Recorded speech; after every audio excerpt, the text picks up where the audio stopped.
আমি একটা এতিম। আমার আসলে কেউ নাই এই দুনিয়ায়। আমি ছোটবেলায় যখন জন্ম নেই তখন থেকে আমি আমার মা-বাবার ভালোবাসা পাই নাই। আমি আমার নানির কাছে বড় হইছি। আমার নানি আমাকে লালন-পালন করছে। আমার মা একটা চাকরি করত যার কারণে উনি আমাকে পালতে পারে নাই। আমার নানির কাছে দিয়ে দিছিল। আমার নানি আমাকে পালছে। আমার নানির কাছে আমি থাকছি, ওইখানেই খাইছি। যখন আমি বুকের দুধ খাওয়ার জন্য অনেক কান্না করতাম তখন আমার নানি আমাকে সুজি জাল দিয়ে দিত। তারপরে দুধ ছাড়া সুজি সেইগুলো আমি খাইতাম। খেয়ে দিয়ে বড় হইছি।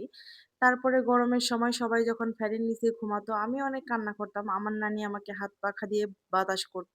আমার নানি আমাকে অনেক ভালোবাসে। আমার নানি আমাকে অনেক আদর করে। কিন্তু যাই বলুন, মায়ের ভালোবাসা তো আর নানির ভালোবাসা দিয়ে পূরণ হয় না। আমি আমার নানির কাছে বড় হইছি। আমার খালা ছিল। আমার খালা চাকরি-বাকরি করে সংসার চালাতো। তারপর হঠাৎ করে খালার বিয়ে হয়ে গেল। তারপর থেকে আমার নানি মানুষের বাড়িতে কাজ করে তারপর হচ্ছে আমাকে বড় করছে। আমার মাও কিছু টাকা দিত। আমি আমার নানির কাছেই থাকতাম। আমার নানি আমাকে সবকিছু করত। তারপরে ছোট যখন ছিলাম তখন আমাকে সবাই বেশ আদরই করত। যখন আস্তে বড় হতে শুরু করলাম তারপরেই তো দেখতে পারলাম মানুষের আসল রূপ। আসলে মানুষ ছোটদেরকে ভালোবাসে, বড় হলে তখন আর ভালোবাসে না।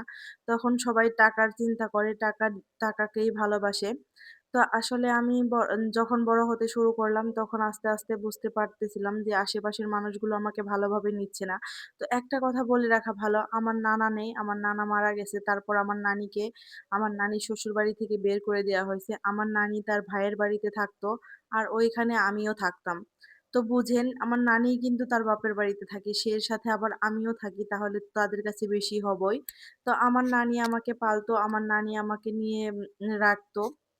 আশেপাশের মানুষ আমাকে অতটা পছন্দ করতো না। অনেক খারাপ ব্যবহার করতো। যার মা-বাবার কাছে থাকতে পারে না তারাই বুঝে একমাত্র কষ্ট।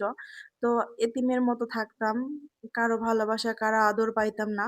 সবার মা-বাবা সবাইকে নিয়ে ঘুরতে যেত। আমি আমার মা-বাবাকে কখনো কাছে পাইতাম না। ছোটবেলা থেকে এতটা কষ্ট করে বড় হইছি যে কষ্টগুলো এখন আর আমি সহ্যই করতে পারি না। তারপর আমি যখন পড়ালেখা শুরু করি, আমি আস্তে পড়ালেখা করি।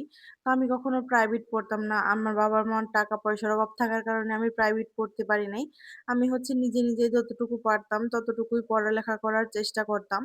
তারপর আমি হচ্ছে যখন ক্লাস 5 এ পড়ি তখন একটা সময় আমাকে আমার নানির বাড়ি থেকে তাড়িয়ে দেওয়া হয়। তাও চোরের অপবাদ দিয়ে। আমি কিছু করি নাই। তারপরও আমাকে চোরের অপবাদ দিয়ে নানির বাড়ি থেকে বের করে দেয়া হয় যে হচ্ছে ও আমাদের এটা চুরি করে, ওইটা চুরি করে। আসলে আমার নানি না, আমার নানির যে ভাই আছে উনারা। তো আমি কিন্তু ওইসব কিছুই করি নাই তখন। তারপর আমি বুঝতামও না। সেই সময় আমাকে এইভাবে বের করে দেয়া হয়। আসলে তাদের আর আমাকে সহ্য হচ্ছিল না। তারপর আমি আমার নানির বাড়ি থেকে আমার বাবার বাড়িতে চলে আসি। তারপরে তো আমি আমার মা-বাবার কাছে অনেক বেশি হয়ে যাই। তাদের কাছে আমার আর কোনো জায়গাই থাকে না। আমার যেহেতু আরেকটা বোন হইছিল, আমার বোন হওয়ার কারণে আমার আদরটা একটু মানে হচ্ছে পাইনি আমি। আমি সবসময় অবহেলায়, অপতজ্ঞায় বড় হইছি। তো পরের গল্পটা শোনার জন্য অবশ্যই পরের ভিডিওটা দেখতে হবে। তোমরা অবশ্যই সাথেই থাকবা।